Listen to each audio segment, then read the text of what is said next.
So I just got this desk and I think it's going to be great. I did have trouble opening it, as some people have reported.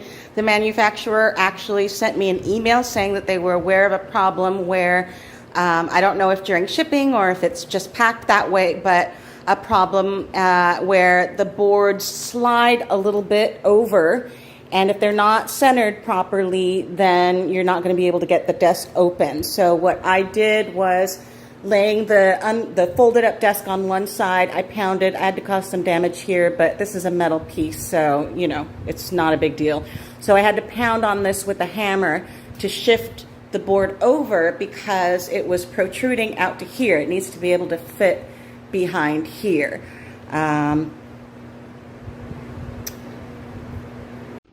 Okay, so here's that new folding table. It's super lightweight. So you just go like, you put it down. I'm actually probably doing this wrong, but there you go. Oh, my butt's in the way. There you go, Norb.